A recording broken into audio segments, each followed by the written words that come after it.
Hi there. Welcome to the PhDone Career Advice channel, career advice for postgraduates and researchers. This video is all about how to avoid the common pitfalls of the job hunt. Stay tuned and hit the subscribe button. All right. Well, thanks everybody, and welcome to this, which is our third episode of PhDone. It's careers advice for PhDs in academia and business. My name's TJ Preston, and I'll be your moderator for today's session. And we're going to be talking about job hunting tips, avoiding common mistakes. Our panelists are Holly Prescott and Fawzi Abou-Chahine. Holly works with careers advising for postgraduate students at the University of Birmingham. But here on PhDone, she represents herself. See what you can learn from her 10 years of experience by perhaps checking out her blog, which is called Postgraduate. And I suspect there'll be a link dropping in chat here soon. And from Fawzi helps researchers develop commercial skills as they find their way in non-academic careers. His recent book is called A Jobseeker's Diary, Unlocking Employment Secrets. And there he frames his personal experiences into broadly applicable guidance. And for me, I run my one-man company called Soldrevet from my home in rural Norway. I provide research consulting and one-on-one careers coaching for people who work in sustainable development or are looking to incorporate it more in their jobs. I'm going to start us off on today's topic with a few questions while you guys in the audience type in your own questions. So put your questions in early. There's no need to wait. I'll feed them to Fawzi and Holly as we go. Holly, I'm going to start with you. I want you to help us figure out how to adjust our story for the audience. What are some of the common pitfalls that we should watch out for as, say, we're writing a CV or a covering letter? I think the way you framed that, TJ, is quite important in itself. You said, how do we reframe the story? And I think that's really important. So one of the main pitfalls that I come across is I work with very many PhDs, postgraduate researchers who are looking to transition into sectors beyond academia. And what I find quite often is I think there's a tendency for us, if we've got an academic or research background, to focus on two things. So I'd say, first of all, we tend to be a bit programmed to focus on the outputs of our work, right? The papers, the conference presentations, the articles. Those are the things we're proud of, right? They're our babies in a way. I don't like to say it like that, but that's what I used to kind of think of. And what we don't do so much is think about the processes that we went through to produce those outputs and the things we got good at in the process. So that's number one. It's translating outputs into skills and the process that went into them, because outside of academia, people might not know what went into getting a peer-reviewed journal article. When really you can drill down and say, well, it involves spotting a gap, a problem that needed addressing. It took a lot of critical analysis, a lot of great writing skills, a lot of editing skills, and also a lot of resilience in the process. And then number two, I would say, the pitfall that I see is I think that we can, I'm not sure kind of how to say this. There are things that we're used to telling people about ourselves within academia. The question, oh, what do you work on, right? What do you research?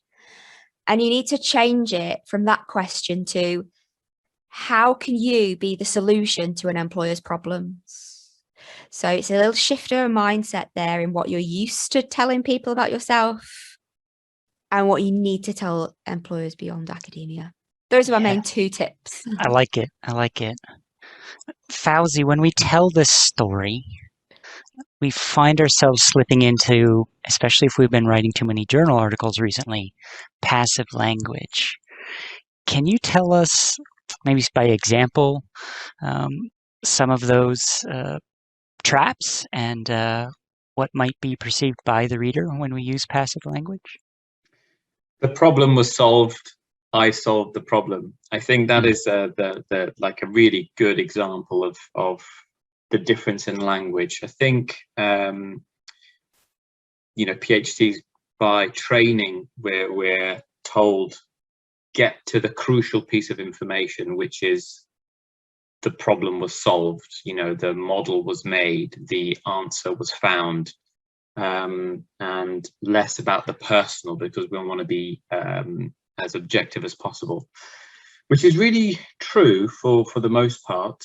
But even when you're applying for jobs in academia, for those who want to stay, to be a professor or tenure track, you still need to then stand out from your research group and your supervisor's work. What is it that you specifically did? And I think that's what I found difficult, and what a lot of PhDs and even postdocs find difficult when they start to look for jobs. In the world of business and commerce, it's a well-known concept that you have to talk about what you personally have done. In fact, there's a danger of coming across as arrogant or showing off that you're leading everything. But the truth is, there is something, you have to become comfortable talking about what you achieved in a way that isn't showing off, and that takes time and practice and skill. And if you imagine a PhD may have spent 4 years not speaking like that, it's no wonder that it can be difficult. I think the passive language works really well in some cases, but active language, I kicked the ball, I solved the problem, can quickly tell the reader who was in charge of things. And put into context of a CV, I was in a team, I led the production of a small component. That tells the reader exactly what I did, rather than the product was built by my team. What did I do? It's not clear. So I think language is really important, but let's not underestimate the importance of practicing that language, which takes time. I hear that, and part of actually, Holly, did you want to say something there? I saw you. Yeah, TJ, I love the little, like, unmuting can just give a little cue, can't it? Now we can't do body language anymore. I just picking up on what Fawzi said there. So there are even phrases that I often see people use, and these including things like "I was involved in." I see that all the time, and as a reader, I'm not sure what that means. Does that mean you took a lead on a part of the project? Does it mean that you advised? Does it mean you consulted? Phrases like that, was part of, took part in.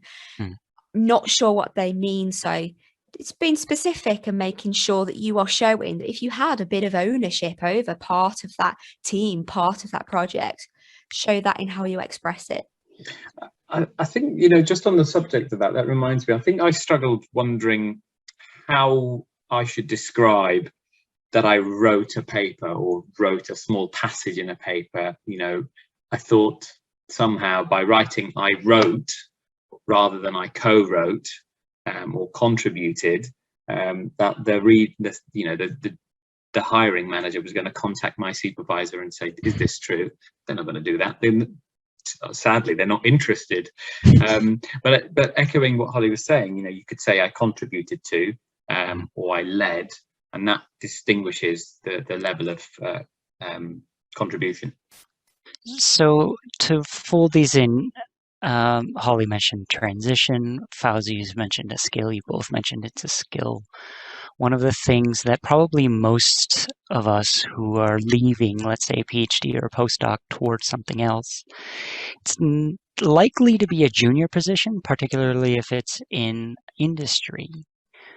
Talk to me about how I should present maybe to a potential employer within this framework of tailoring what I've done. Let's say if I were a postdoc and I was supposed to be leading, and now I'm going to be a junior member of a research team, for example, which is what my transition was. Holly, can you give me some ideas of how to transition, in your word, that language that I should use?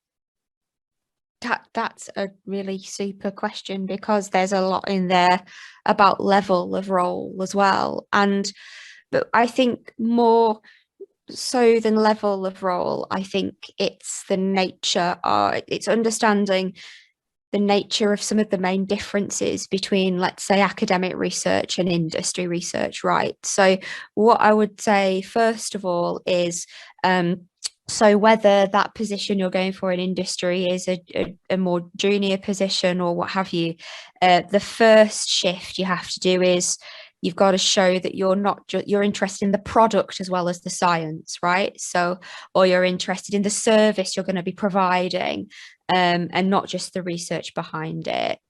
So there's that, and there's showing an awareness of how what you have can map across to creating that service or that product. And that's, I think, what we call commercial awareness. So I think that's one of the main things that really helps this transition, is being able to say, well, yeah, I might have done a postdoc and I might have led this research that was kind of driven by me, but I'm also able to put my pet research interest to the side in order to focus on the aims of the company. That I think is quite a big mindset shift sometimes if we have never had any industry experience.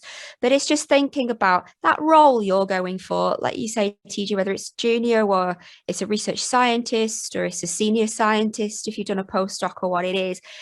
How does it fit into the bigger picture of that team and that company? How does it help the company achieve its goals? And focus on that and how you can help that, rather than coming across as someone who is, here are my research interests. Because I think in industry that can come across as, oh, someone who might be a bit more used to having more autonomy over their research rather than being driven by the market need. Absolutely. I hope that makes sense. It does. And I think one thing I've heard that I can add is that those who seem to be most happy with doing commercial research are those who recognize it's commercial research and not blue skies research often.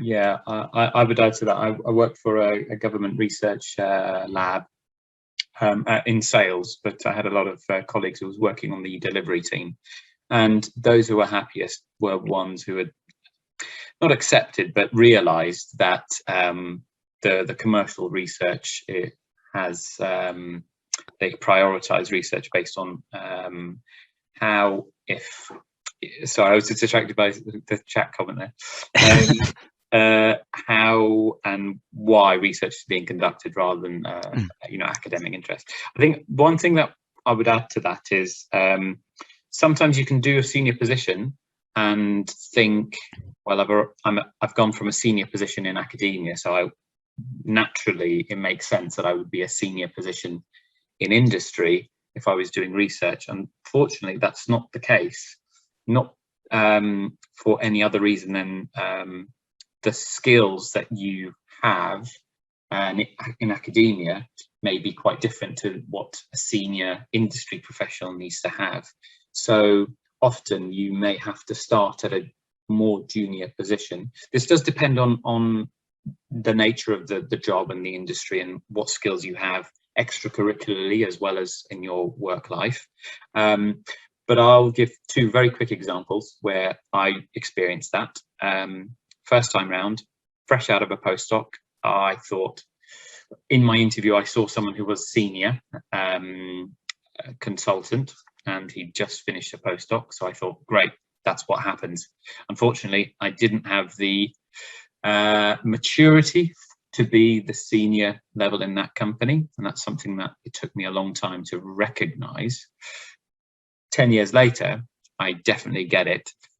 So when I changed industry again from sales to financial consulting, although I had to start at an entry level, I was able to accelerate quite quickly because I could demonstrate I had the necessary skills from years of experience. And this is something that a mature PhD student asked me about her experiences. So let me tie this in with a question we've got from the floor.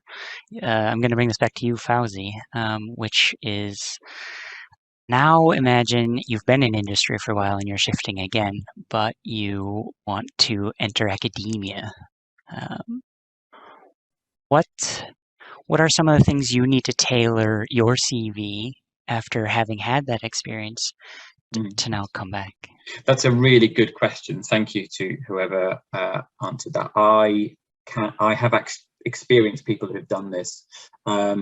Someone went from working for I think Johnson Matthey, so large materials and chemicals manufacturer, to work in their sort of battery making team, and then chopped and changed from a more admin role and then went back. I think in that particular case, that person was able to demonstrate they still had the technical knowledge, which is really important for research. But what we're seeing generally is that in university, there is a very broad set of roles. So a lot of them are teaching focused or have some teaching element to it. Some of them are very admin heavy as well. So you could, in principle, still work within university if that's what you wanted, but under an admin or a supporting role or a teaching role, and not just research. But if it's research in particular, then if you've worked within commercial research, you should have the skills needed to maintain that academically. I think we've talked about the difference between academia and industry or commerce or business, whatever you want to call it, but there are similarities. If you're approaching, say, tenure track or senior roles, you will need to demonstrate how your work impacts that university. Now, it may not necessarily be financial impact by creating spin-outs, but they will want, can you secure funding or grant funding, government funding, or even commercial funding? So there is still a need to demonstrate impact. So you are being commercial without realizing it, is what I'd say. So to then answer your question, if you want to enter academia again, I would say the same approach is needed. What are the skills that you've learned over those years? What is the role that you're trying to fill in? How can you present your skills in the language that role is presenting? And it doesn't hurt to reach out and contact the hiring person or the university or complementary research groups and say, what's the best way to approach this? Holly, I see you ready to go. Yeah, I was just about to say that. Fawzi totally took the words out of my mouth a little bit. There was that pre-application conversation, if there's a named person, because so whether it's a job within or beyond academia, there are going to be drivers for the reasons why that role has been created, right? So that is either, if it's an academic role, there could be many reasons for this. It could be that a course is expanding to take on international students and they need more teaching team. It could be that a big grant has come in and working on a particular collaborative project. It's knowing what the driver behind that particular role is and how you can be the and how you can help that department achieve what it wants to. And then the second thing I was going to say is I saw Jen Polk's comment which made me there's an important guide perspective here. As a guidance practitioner, people who come to me saying, if I leave academia, can I come back? Before I even go into an answer to that, I have to ask them, why are they asking that question? And often it's fear. It's because they think, I'm scared to jump off this cliff. What happens if I don't feel comfortable? And I want to come back to something that I recognize. Check your motivation and why you're saying, well, if I leave, can I come back? What is the reason for you being reticent about that? I'm going to shift us a little bit because I want to pick up this comment about getting in touch with the person on the hiring side. Now, you mentioned a senior person from industry coming back to academia. And I recognize that that's probably pretty easy for that person to do because they're used to it.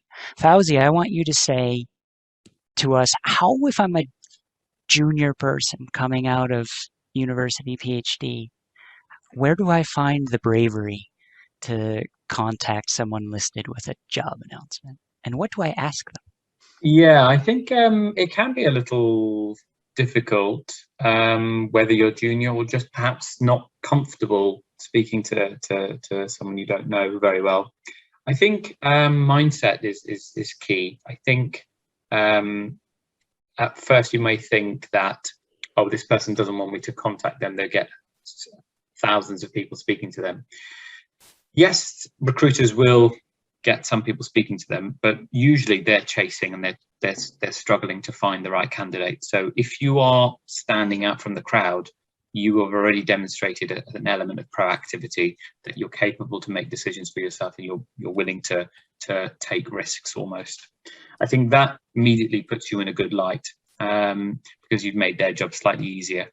I think I would say to myself, if I could go back in time, that what is it you're afraid of by asking that you will look bad? You definitely won't look bad, because all you're doing is asking a question. Can I get more information about this? I'm genuinely interested. Obviously, if you're going to waste their time, then that's the only way you wouldn't look good. There may be a fear perhaps that you should know the answer from the job description.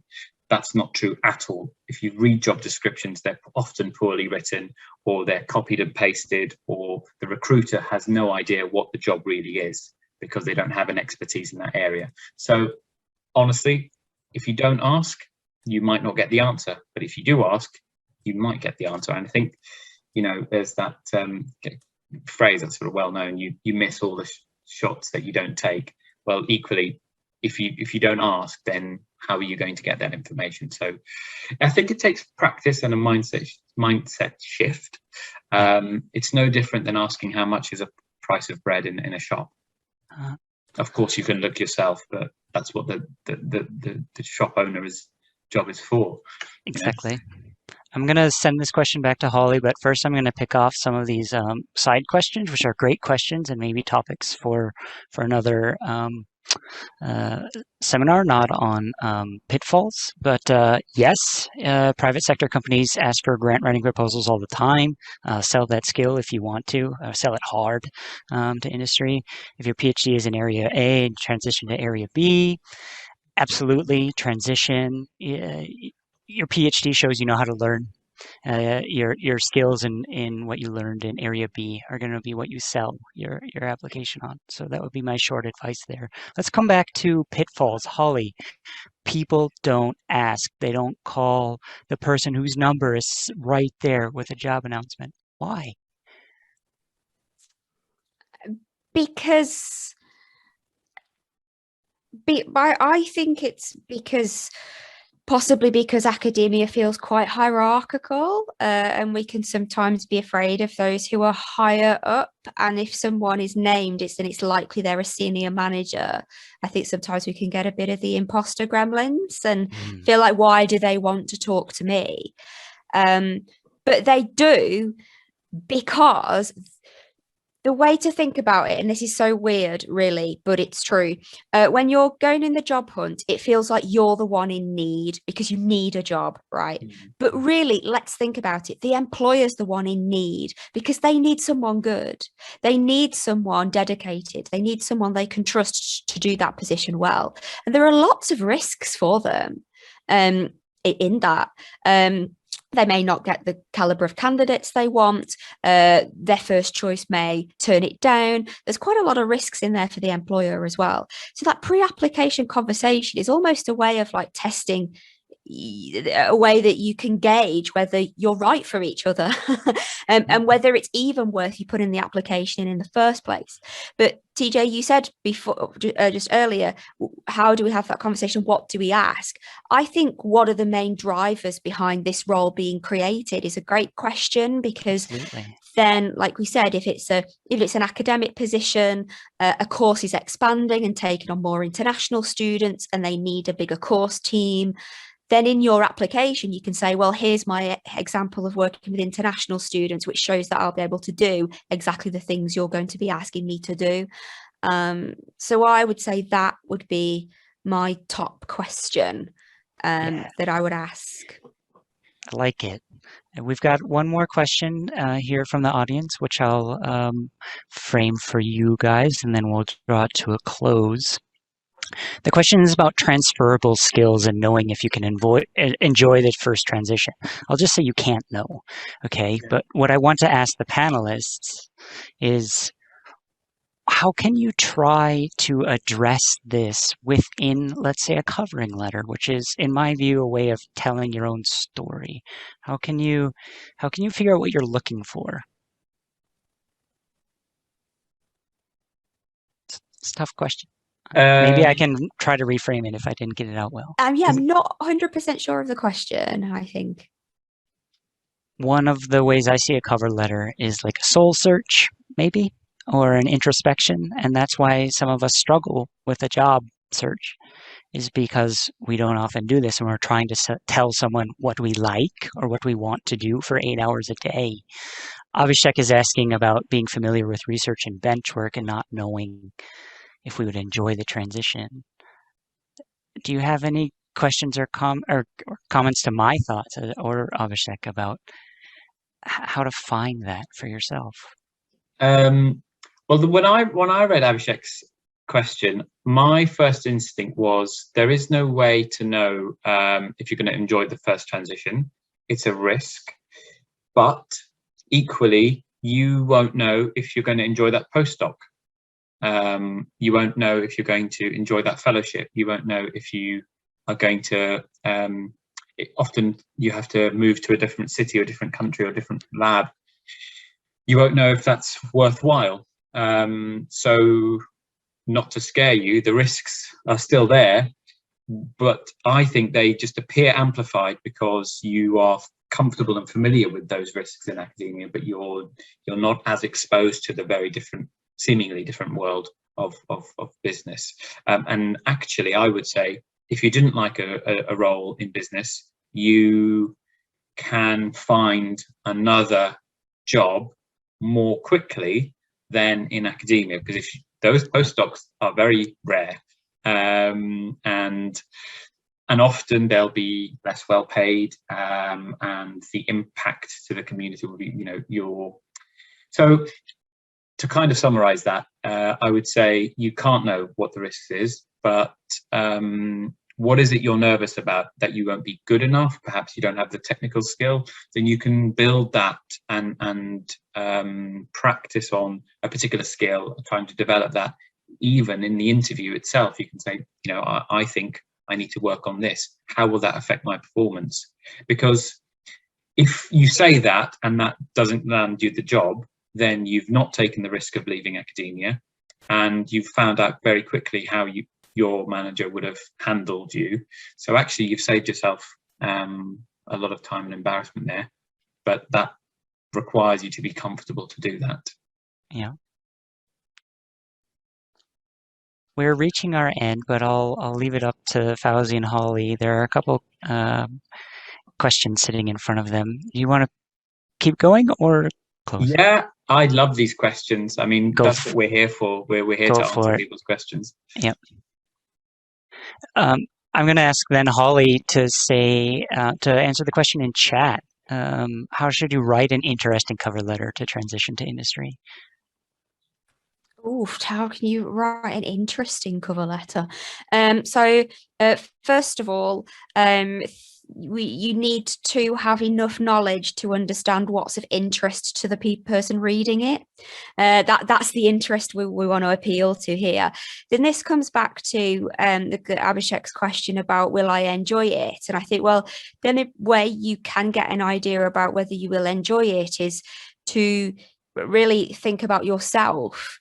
And reflect on what's important to you, and then talk to people who work in that organization to see whether there's a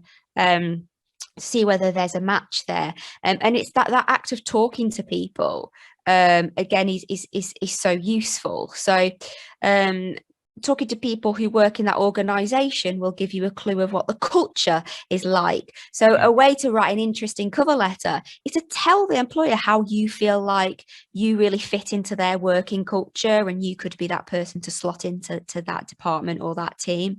And then the second thing is the role. So another way you can write an interesting cover letter is to show that you understand the role that you're going for. And you can say, so far I've done this, and now I want to do this because, right? So there's a rationale to it, showing your rationale, and that rationale is positive rationale. So here's why I want this role in this company, and not here's why I want to leave academia. Right? But if you've done that act of that speaking to people, talking to people, connecting, and you can say, well, I spoke to X person who works on whatever team, or I went to a webinar and heard a presentation from Y person, then there's, again, that's a personal connection that reader can see. Oh, you've taken the time and effort to find out about us and what we do. Absolutely. And that's interesting. Yeah, I would add that I love doing that, but sometimes people won't respond. So the statistics will be that one of you will contact someone for the first time and they won't respond. Don't take that to be what everyone's response is. And often sales is contacting 10 people and getting 3 responses, one of which will be a yes. And in the same way, applying for a job is a sale. You're kind of selling yourself. I really like Lucy's question. Can we answer? Go for it. Yeah. So Lucy asks about applying for entry-level positions as a mature candidate, and perhaps not someone who's fresh from university. I think what I would say is that you're showing your concerns, and I can understand why that they are there, but actually employers are massively trying to be more inclusive in their employment. So that includes diversity in age. Really what they're after is someone is capable to do what needs to be done, and someone who has a few more years of life experience will often be slightly more comfortable on a phone, or slightly more polite handling tricky customers. And for a lot of business, that is essential. So actually, there's lots of skills that you bring that you perhaps might not realize. So I wouldn't try to explain or justify why you would do that. People want jobs for so many different reasons. Motivation for improving your skill, moving into a new industry, those are the kinds of things I would highlight. Absolutely. Holly, do you have anything to add? Not really, but I see Lucy's question as very similar to a question we got in the first one of these webinars, which was a similar question, but about international students. And Go for it. I would give it the same answer to Lucy as I gave to that question, which is pretty much what Fawzi just said, which is find ways to frame it positively. Yeah. And to look at places where it adds and means that you can add value. I think that's I think that's great. I mean, in most countries, or I can't say most, many countries you are listening from, discrimination on age may be illegal. So in some places, it's not even expected to be put on in part of the application. So keep that in mind if that applies to where you're coming from. And as well, as I think what Fawzi's saying here, don't lead with the difference, lead with your skills. And absolutely. I think we'll close here. We're so happy to take questions from you. We're glad to see this flood. But that's all the time we have today for live questions. I'd just like to thank you for joining us. This is our third session of PhDone, where we talked about job hunting tips and avoiding common mistakes. From my viewing of today, I think what came up frequently was this fear of the unknowns And Holly said pretty early on that you need to turn your description of skills into your understanding of a process. You're always going to face unknowns no matter where you go. But if you recognize that you can move through a process and you're going to be able to solve a problem more efficiently or differently or better next time, that's where your strength is, and that's what you need to show in a job application process. And that's the hard part, I think. So whether that's the questions you ask when you call up the person who's listed with the job announcement, or how you compose your CV or covering letter, or what you do in the interview, or perhaps most importantly, what you do in the job once you get there. So I'll leave us with that. Join us again next time. It'll be July 26th at 7 p.m. for British summertime as we discuss how to tailor your CV for the task at hand. You can tweet any of us, Holly's at Holby83, Fawzi's at FawziAC, or me at Suldrevit. We've had folks message us, email us, and chat with us after our previous sessions. We'd like you to join them. Send us notes, chat with us. That's what we're here for. You will also find this recorded webinar on our YouTube channel, PhDone, and you'll soon receive a follow-up email with information including these contact information and a summary of some top tips. So thank you all, and good night.